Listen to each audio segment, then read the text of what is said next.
Turning now to Project PA, following the death of 15-month-old Iris Mummert, who was killed by her mom, and charges against 3 Adams County CYS caseworkers accused of mishandling her case. Right now in Pennsylvania, if you have an issue with the way a child welfare case is being handled, you don't have many options on where you can turn. And that's why CBS 21's Jessica Babb has been continuing to investigate the need for maybe a more robust office of the child advocate in PA. As we've been reporting, the child advocate in the Commonwealth doesn't have the authority to investigate complaints into the child welfare system or help keep it accountable. That authority can only come from legislation. In the last 20 years, lawmakers have tried. There's been at least 16 attempts, but none of the legislation that's been written has even made it out of committee. The governor's office says they are working with stakeholders assessing the future of the child advocate's role in Pennsylvania. But we don't have to reinvent the wheel. We already have a similar model in place through the Department of Aging. The long-term care ombudsman helps advocate for older Pennsylvanians and residents in nursing homes. It's a position that has power written in legislation. If a resident consents, the long-term care ombudsman has access to resident files to look into their complaints.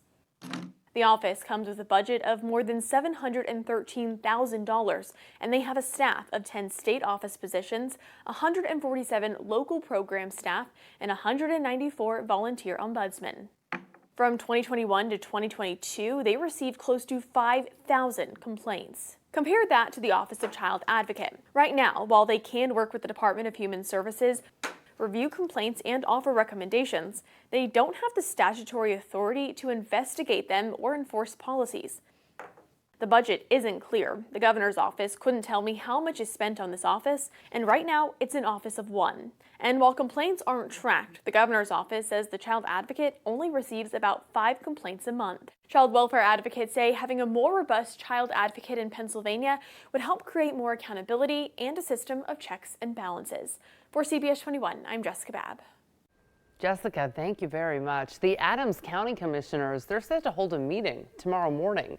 CBS 21 has continuously been trying to get answers from the commissioners about the status of cases at Adams County Children and Youth Services. This is all they would tell us last time we were at the meeting. I think we are taking all appropriate measures to make that department as safe as it can be. We have done that in the past, we're doing that now, and we'll do that in the future. We'll be back at the commissioners meeting tomorrow to ask more questions. And if you have a case that you think we need to look into, call our Project PA hotline. The number is 717-857-3613.